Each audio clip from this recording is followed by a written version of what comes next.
नमस्ते, welcome to the व्यक्तित्व podcast.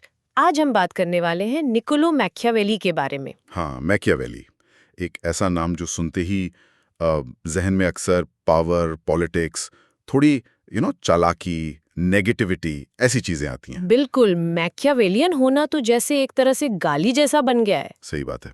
लेकिन क्या कहानी सिर्फ इतनी ही है या कुछ और भी है? शायद नहीं, और आज हम उसी असलियत की थोड़ी गहराई में उतरेंगे।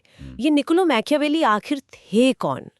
किस जमाने में जी रहे थे? क्या देखा उन्होंने अपनी जिंदगी में जिसने उनके सोचने का ढंग ही बदल दिया? हाँ। और कैसे उनके आइडियाज इतने कंट्रोवर्शियल होने के बावजूद राजनीति और सत्ता को समझने का तरीका हमेशा के लिए बदल गए? चलिए इसी की पड़ताल करते हैं। बिल्कुल। देखिए, मैकियावेली को समझने के लिए ना पहले उनके टाइम के इटली को समझना बहुत जरूरी है। अच्छा। ये था पुनर्जागरण, मतलब रेनेसा का दौर, 15वीं-16वीं सदी का इटली। एक तरफ तो जबरदस्त कल्चरल बूम था, आर्ट, लिटरेचर, साइंस सब फल फूल रहा था। हाँ, वो Leonardo da Vinci, Michael Angelo वाला टाइम। एग्जैक्टली। लेकिन दूसरी तरफ पॉलिटिकल सीन जो था वो एकदम क्योटिक था, मतलब बिल्कुल अस्त व्यस्त। हाँ, मतलब आज जैसा एक इटली देश नहीं था, है ना? बिल्कुल नहीं। सोचिए, फ्लोरेंस, वेनिस, मिलान, नेपल्स और वो पोप के राज्य यानी पेपल स्टेट्स, ये सब अलग अलग ताकतवर शहर राज्य थे, इंडिपेंडेंट, और आपस में ही लड़ते रहते थे। हर वक्त। कभी कोई किसी के साथ मिल गया, गठबंधन बना लिया, फिर तोड़ दिया। एक कांस्टेंट पावर स्ट्रगल, हमेशा एक लड़ाई चलती रहती थी। अच्छा। और इस आपसी फूट का, इस अंदरूनी लड़ाई का सीधा फायदा कौन उठाएगा? बारी ताकते। बिल्कुल। France, Spain, Holy Roman Empire जो जर्मन इलाके थे, सब इटली पर कब्जा करने की दौड़ में थे। 1494 में फ्रांस के राजा चार्ल्स 8 का हमला तो बस समझ लीजिए शुरुआत थी। उसके बाद तो इटली जैसे एक युद्ध का मैदान ही बन गया था। विदेशी सेनाएं आती जाती रहती थीं, बहुत ज्यादा अस्थिरता, इंस्टेबिलिटी थी। और मैकियावेली का शहर फ्लोरेंस, वो भी इसी सब में फंसा हुआ था। हाँ बिल्कुल। फ्लोरेंस कल्चर और बैंकिंग का गढ़ था, इसमें कोई शक नहीं। लेकिन पॉलिटिकल स्टेबिलिटी, वो चीज वहां नहीं थी। अच्छा। कभी वहां रिपब्लिक होता था, मतलब गणराज्य, जहां नागरिकों की थोड़ी भागीदारी होती थी, तो कभी अचानक वो शक्तिशाली मेडिची परिवार का राजा आ जाता था, वो अमीर बैंकर फैमिली। हाँ वही। तो ये सत्ता का आना जाना लगा रहता था, बहुत अनिश्चितता थी। दिलचस्प बात यह है कि मैकियावेली का पॉलिटिकल करियर तभी शुरू हुआ जब 1494 में मेडिची को फ्लोरेंस से निकाल दिया गया और रिपब्लिक बना। हाँ, उन्होंने इसी रिपब्लिक में करीब 14 साल काम किया, डिप्लोमेट के तौर पर, सेक्रेटरी के तौर पर। लेकिन इससे पहले उन्होंने एक और चीज देखी थी, सावोनारोला नाम के एक बहुत ही कट्टर धार्मिक नेता का शासन, जिसे बाद में हटा दिया गया और मार भी दिया गया।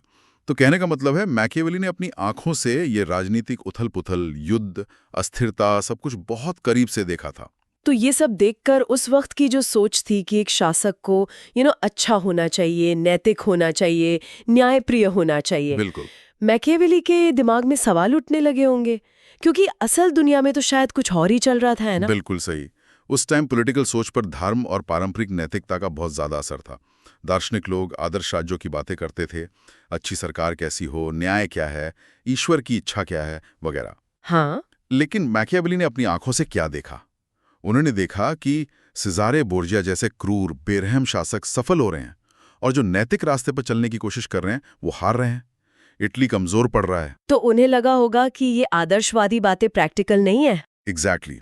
उन्होंने सोचना शुरू किया कि ये किताबी बातें असलियत से मेल खाती हैं, क्या राजनीति वाकई ऐसे चलती है?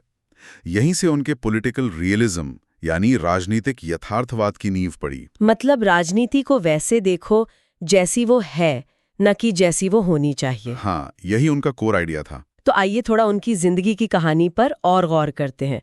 निकोलो मैकियावेली का जन्म 1469 में फ्लोरेंस में हुआ। परिवार बहुत अमीर नहीं था, पर सम्मानित था। पिता वकील थे और उनके पास किताबों का अच्छा कलेक्शन था, जो उस जमाने में बड़ी बात थी। हाँ, इससे मैकियावेली को क्लासिकल लिटरेचर और इतिहास पढ़ने का मौका मिला, खासकर रोमन इतिहास, जिसका उन पर बहुत गहरा असर पड़ा। उनकी शुरुआती जिंदगी लोरेंजो दे मेडिची के शासनकाल में गुजरी, जिसे फ्लोरेंस का सांस्कृतिक स्वर्णयुग माना जाता है। सही। लेकिन लोरेंजो की मौत और फिर वो फ्रांसीसी हमले ने हालात एकदम बदल दिए। और फिर 1498 में करीब 29 साल की उम्र में मैकियावेली को फ्लोरेंस रिपब्लिक में एक महत्वपूर्ण पद मिला। हाँ, वो डिप्लोमेट बने और 10 ऑफ वॉर नाम की कमेटी के सेक्रेटरी भी। ये कमेटी विदेश नीति और सैन्य मामले देखती थी। तो यहाँ से उनका 14 साल का डिप्लोमेटिक करियर शुरू हुआ। बिल्कुल, और ये उनके लिए एक तरह की प्रैक्टिकल पॉलिटिकल एजुकेशन थी। वो फ्रांस गए, होली रोमन एम्पायर गए, इटली के दूसरे राज्यों में मिशन पर गए। इससे उन्हें अलग अलग शासकों, सरकारों और पावर डायनामिक्स को फर्स्ट हैंड देखने समझने का मौका मिला होगा। हाँ, बहुत करीब से। एक खास मुलाकात उनकी सिजारे बोर्जिया से हुई 1502 में। बोर्जिया जिस बेरहमी और कुशलता से अपना राज्य बना रहा था, उसने मैकियावेली को बहुत प्रभावित किया। अच्छा? हाँ, उन्हें बोर्जिया में एक नए राजकुमार के लिए जरूरी गुण दिखे। एकदम निर्णायक होना, बोल्ड होना और जरूरत पड़ने पर क्रूरता का इस्तेमाल करने की क्षमता रखना। इसका जिक्र वो अपनी किताब द प्रिंस में भी करते हैं। उनका मानना था कि ये भरोसे लायक नहीं होते, ये सिर्फ पैसे के लिए लड़ते हैं, देश के लिए नहीं। उन्होंने जोर दिया कि फ्लोरेंस की अपनी नागरिक सेना यानी सिटीजन मिलिशिया होनी चाहिए। मतलब शहर के नागरिक ही अपनी फौज बनाए। हाँ, जो अपने देश, अपनी जमीन के लिए लड़ें, वो ज्यादा भरोसेमंद होंगे। लेकिन फिर किस्मत ने पलटा खाया, है ना, 1512 में।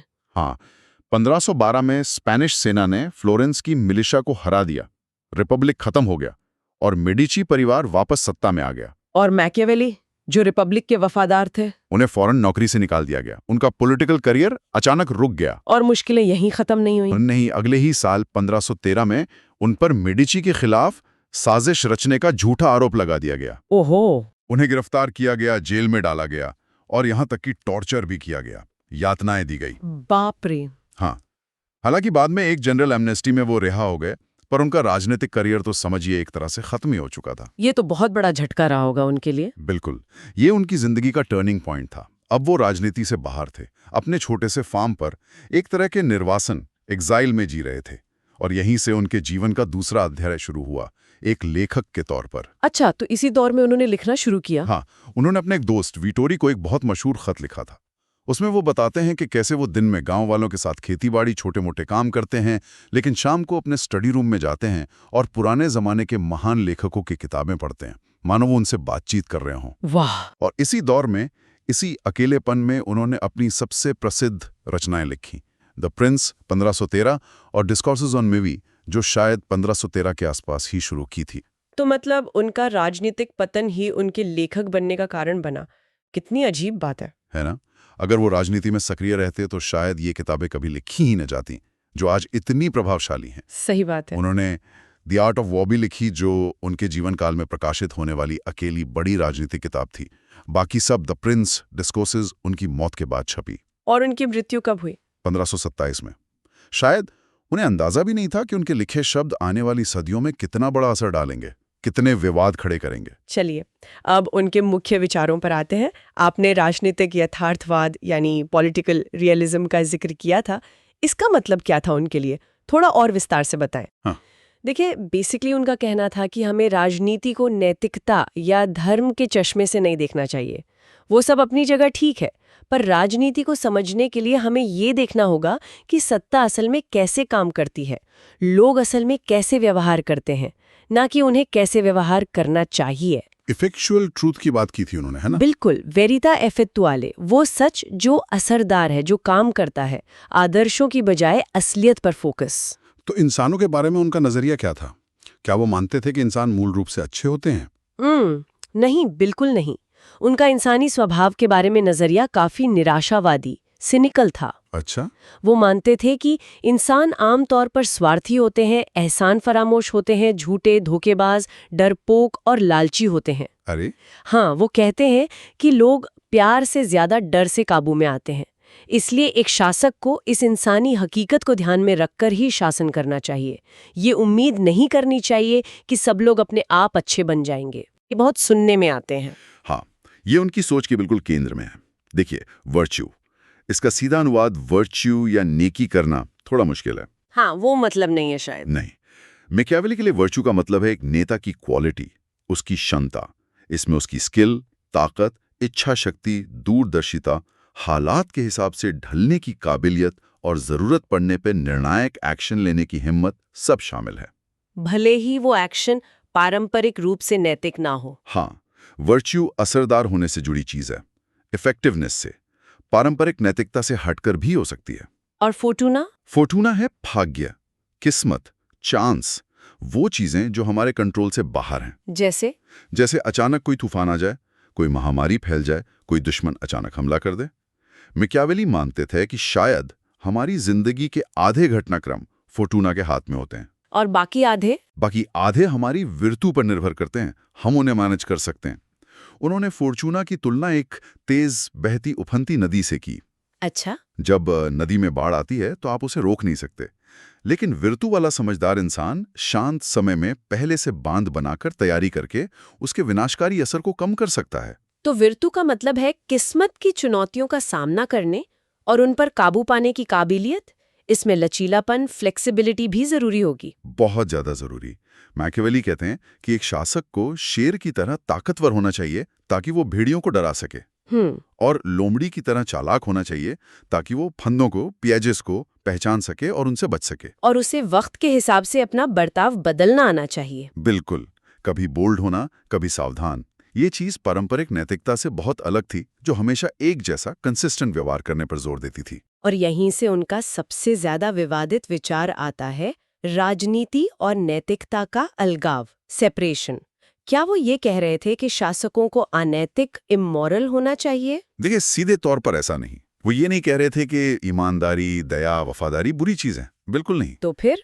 लेकिन उनका पॉइंट ये था कि राजनीति की दुनिया में अगर कोई शासक हर वक्त, हर हाल में सिर्फ इन नैतिक गुणों पर अड़ा रहेगा तो वो टिक नहीं पाएगा। क्यों? क्योंकि उसके विरोधी, उसके दुश्मन शायद इतने नैतिक ना हो, वो चालाकी और क्रूरता का इस्तेमाल करेंगे और नैतिक राजा मारा जाएगा। मैकियावेली के लिए शासक का पहला कर्तव्य है राज्य को बचाना, उसकी सुरक्षा करना। द प्रिंस में वो लिखते हैं कि शासक को जरूरत पड़ने पर गलत करना भी आना चाहिए। हाँ। उसे बाहर से दयालु, वफादार, धार्मिक दिखना चाहिए, पर अंदर से राज्य की सुरक्षा के लिए इसके ठीक उलट काम करने को भी तैयार रहना चाहिए, ये कह रहे थे वो। हाँ, उनका तर्क यही था कि निजी जीवन की नैतिकता और राजनीतिक जरूरतें कभी कभी टकरा सकती हैं। एक शासक को अपनी प्रतिष्ठा, अपनी रेप्यूटेशन अच्छी बनाए रखनी चाहिए, इसमें कोई शक नहीं। लेकिन अगर राज्य की सुरक्षा खतरे में हो तो उसे क्रूरता या धोखे का इस्तेमाल करने से भी हिचकना नहीं चाहिए अगर वो जरूरी है। ये जरूरी बुलाई, नेसेसरी ईवल वाला कॉन्सेप्ट है। और इसी वजह से उन पर बुराई का शिक्षक होने का आरोप लगा है ना? हाँ बिल्कुल, कई लोगों ने कहा कि वो तानाशाहों को बढ़ावा दे रहे हैं, अनैतिकता सिखा रहे हैं। लेकिन द प्रिंस के अलावा उनकी एक और बड़ी किताब है डिस्कोर्सेज ऑन लीवी। वो तो गणराज्यों, रिपब्लिक्स के बारे में है। क्या उसमें उनके विचार अलग हैं? हाँ, ये बहुत इंटरेस्टिंग पॉइंट है। डिस्कोर्सेज में उनका झुकाव साफ तौर पर रिपब्लिक की तरफ दिखता है। वो रोमन रिपब्लिक का विश्लेषण करते हैं और ये तर्क देते हैं कि रिपब्लिक, जहां नागरिक हिस्सा लेते हैं, वो राजतंत्रों या प्रिंसिपैलिटीज, जिन पर द प्रिंस फोकस करती है, से ज्यादा स्थिर, ज्यादा टिकाऊ और ज्यादा शक्तिशाली होते हैं। अच्छा, रिपब्लिक बेहतर क्यों है उनके हिसाब से? क्योंकि रिपब्लिक में सिविक वर्च्यू यानी नागरिक सद्गुण पनपता है। जब लोग महसूस करते हैं कि सरकार में उनकी हिस्सेदारी है तो वो राज्य को अपना समझते हैं और उसकी रक्षा के लिए लड़ने को तैयार रहते हैं। एग्जैक्टली। उन्होंने रोम का उदाहरण दिया। वहां अमीर वर्ग, पेट्रिशियन और गरीब वर्ग, प्लेबियन के बीच लगातार एक तनाव, एक संघर्ष रहता था। मैकियावेली कहते हैं कि ये संघर्ष असल में रोम की ताकत था, क्योंकि इसकी वजह से कोई एक गुट पूरी तरह हावी नहीं हो पाता था, एक तरह का बैलेंस बना रहता था। लेकिन क्या वो रिपब्लिक्स को लेकर भी पूरी तरह आदर्शवादी थे, या यहाँ भी उनका यथार्थवाद दिखता है? नहीं, यहाँ भी वो रियलिस्ट ही थे। वो ये मानते थे कि रिपब्लिक भी भ्रष्ट हो सकते हैं, नागरिक आलसी और स्वार्थी बन सकते हैं, अंदरूनी साजिशें हो सकती हैं। तो फिर? इसलिए रिपब्लिक को बनाए रखने के लिए अच्छे कानूनों की जरूरत है, मजबूत संस्थाओं की जरूरत है, नागरिकों के लिए सैन्य सेवा अनिवार्य होनी चाहिए, और कभी कभी नागरिक सद्गुण बनाए रखने के लिए कठोर कदम उठाना भी जरूरी है। उनका रिपब्लिक भी कोई यूटोपिया नहीं था, उसे लगातार बचाने और संभालने की जरूरत थी। तो ये द प्रिंस और डिस्कोर्सेस में एक तरह का विरोधाभास सा लगता है। एक राजतंत्र की बात कर रहा है, दूसरा गणतंत्र की। इन्हें कैसे समझा जाए? हाँ, ये क्लासिक डिबेट है। एक आम नजरिया यह है कि ये दोनों किताबें अलग अलग हालात के लिए लिखी गई थी। अच्छा। द प्रिंस शायद उन बिगड़े हुए, अराजक, केओटिक हालातों के लिए है जहां व्यवस्था कायम करने के लिए एक मजबूत शासक की जरूरत है, एक तरह से इमरजेंसी सिचुएशंस के लिए। और डिस्कोर्सेस? डिस्कोर्सेस एक स्थापित, स्वस्थ गणराज्य को कैसे चलाया जाए, उसे कैसे टिकाऊ बनाया जाए, उसके बारे में है। लेकिन दोनों के मूल में चिंता एक ही है, राज्य की स्थिरता, सुरक्षा और उसका गौरव, सर्वाइवल। अब उनकी विरासत और प्रभाव की बात करते हैं। ये मैकियावेलियन शब्द तो आज भी इस्तेमाल होता है और अक्सर नेगेटिव सेंस में ही होता है। ऐसा क्यों हुआ? ये मुख्य रूप से द प्रिंस की वजह से हुआ। मैकियावेली ने सत्ता की राजनीति की कड़वी सच्चाइयों को इतनी बेबाकी से बिना लाग लपेट के लिख दिया कि लोगों को, खासकर उस जमाने के लोगों को, जबरदस्त शौक लगा। उनकी बातें उस समय के धार्मिक और नैतिक माहौल के बिल्कुल खिलाफ थी। लोगों को लगा कि वो तानाशाही को सही ठहरा रहे हैं, झूठ, धोखे और क्रूरता को बढ़ावा दे रहे हैं। कैथलिक चर्च ने भी तो उनकी किताब बैन कर दी थी। हाँ, द प्रिंस को प्रतिबंधित किताबों की लिस्ट में डाल दिया गया था। इससे उनकी बुरी छवि और पक्की हो गई। तो मैकियावेलियन का मतलब ही बन गया चालाक, धोखेबाज, अनैतिक। हाँ, ये एक स्टीरियोटाइप बन गया। शेक्सपियर के नाटकों में मैकियाबेल नाम का विलन एक आम कैरेक्टर बन गया। मकसद हासिल करने के लिए साधन मायने नहीं रखते, the end justifies the means. ये कहावत भी उनसे जोड़ दी गई। हाँ, जबकि उन्होंने ऐसी कोई लाइन कभी लिखी नहीं थी। लेकिन ये स्टीरियोटाइप उनकी सोच की जटिलता को, कॉम्प्लेक्सिटी को नजरअंदाज कर देता है। वो शायद बुराई का जश्न नहीं मना रहे थे, बल्कि सिर्फ ये बयान कर रहे थे भी सत्ता की दुनिया असल में ऐसे ही काम करती है। शायद वो दुखी थे इस बात से। उनका असर कैसा रहा राजनीति और राजनीतिक विचारों पर? जबरदस्त असर रहा, बहुत गहरा। भले ही लोग सार्वजनिक रूप से उनकी आलोचना करते थे, लेकिन अंदर ही अंदर उनके विचारों ने आधुनिक राजनीति विज्ञान की नींव रखी। कैसे? उन्होंने राजनीति को धर्म और नैतिकता के दायरे से बाहर निकालकर एक अलग सेकुलर विषय की तरह अध्ययन करने का रास्ता खोला। इतिहास और अपने अनुभव के आधार पर विश्लेषण किया। हॉब्स, स्पिनोजा, रूसो जैसे बड़े विचारक सब उनसे किसी न किसी तरह प्रभावित हुए या उनके विचारों से जूझते रहे। और प्रैक्टिकल राजनीति में शासकों पर वहां भी रियल पॉलिटिक की जो पूरी परंपरा है, जो राष्ट्रीय हित को नैतिकता से ऊपर रखती है, वो कहीं न कहीं मैकियावेली से ही प्रेरणा लेती है। अच्छा। कहा जाता है कि नेपोलियन से लेकर 20वीं सदी के कई तानाशाहों तक सबने द प्रिंस पढ़ी थी। आज भी नेता, डिप्लोमेट्स, यहां तक कि कॉर्पोरेट जगत के लोग भी पावर डायनामिक्स को समझने के लिए उनके विचारों का इस्तेमाल करते हैं। उनका यथार्थवाद आज भी अंतर्राष्ट्रीय संबंधों में बहुत प्रासंगिक है। लेकिन जाहिर है उनकी आलोचना भी बहुत हुई होगी। उनके विचारों की सीमाएं क्या हैं? बिल्कुल, आलोचना तो जमकर हुई है और होती है। सबसे बड़ी आलोचना तो उनकी नैतिकता को लेकर ही है कि वो राजनीतिक कार्रवाई को नैतिक विचारों से पूरी तरह अलग कर देते हैं, जो बहुत खतरनाक हो सकता है। हाँ, ये तो है। फिर उनका इंसानी स्वभाव का जो निराशावादी नजरिया है, उस पर भी सवाल उठते हैं। क्या इंसान सिर्फ स्वार्थी ही होता है? क्या सहयोग, परोपकार, नैतिकता की कोई भूमिका नहीं है? उनके उदाहरण भी तो उनके समय के हैं ना? हाँ, उनके ज्यादातर उदाहरण प्राचीन रोम या पुनर्जागरण इटली के हैं। वो छोटे शहर राज्य थे। आज की दुनिया, बड़े बड़े राष्ट्र राज्य बहुत अलग और ज्यादा जटिल हैं। और उन्होंने न्याय, अधिकार जैसे जरूरी मुद्दों पर ज्यादा बात नहीं की। सही कहा। उनका ज्यादा ध्यान राज्य की स्थिरता और सत्ता पर था, व्यक्तिगत अधिकारों या न्याय के सिद्धांतों पर उतना नहीं। उनकी सैन्य रणनीति भी आज के हथियारों के जमाने में पुरानी पड़ चुकी है और उनके लेखन में उस समय के पितृसत्तात्मक समाज की झलक भी मिलती है। तो सीमाएं तो हैं, बिल्कुल है। तो कुल मिलाकर 5 सदियों बाद भी निकोलो मैकियावेली राजनीतिक विचारों की दुनिया में एक अहम और विवादास्पद हस्ती बने हुए हैं। बिल्कुल, उनका यथार्थवाद, राजनीति को नैतिकता से अलग करके देखने का नजरिया और अनुभव पर आधारित उनकी विश्लेषण पद्धति ने हमारी सोच को हमेशा के लिए बदल दिया। उन्होंने आसान जवाब नहीं दिए, बल्कि मुश्किल सवाल पूछे। नैतिकता और प्रभावशीलता में संतुलन कैसे बनाएं? क्या अच्छे लोग राजनीति में सफल हो सकते हैं? स्वतंत्रता और स्थिरता को कैसे बनाए रखें? एग्जैक्टली। उनकी महानता शायद जवाब देने में उतनी नहीं है जितनी सही और चुभने वाले सवाल पूछने में है। उन्होंने हमें ये सोचने पर मजबूर किया कि राजनीति में अक्सर साफ सुथरे आसान जवाब नहीं होते, बल्कि नैतिक दुविधाएं होती हैं, ट्रैजिक चॉइसेस होती हैं। हाँ, जहां अक्सर बुरे विकल्पों में से ही चुनना पड़ता है। बिल्कुल। बेशक उनके विचारों के खतरे भी हैं। यथार्थवाद सनक बन सकता है, लचीलापन मौकापरस्ती बन सकता है, लेकिन उनकी अंतर्दृष्टि को समझे बिना सत्ता के खेल को, पावर ऑफ पॉलिटिक्स को समझना शायद मुमकिन नहीं है। शायद उनका सबसे बड़ा सबक यही है कि राजनीति की दुनिया आदर्शों पर नहीं, बल्कि इंसानी स्वभाव की सच्चाइयों और परिस्थितियों की मजबूरियों पर चलती है। और इसमें हमेशा एक दुखद पहलू, एक ट्रैजिक डायमेंशन शामिल रहता है। हाँ, बिल्कुल। और ये हमें आज भी सोचने पर मजबूर करता है कि सत्ता का इस्तेमाल कैसे किया जाना चाहिए और उसकी सीमाएं क्या होनी चाहिए।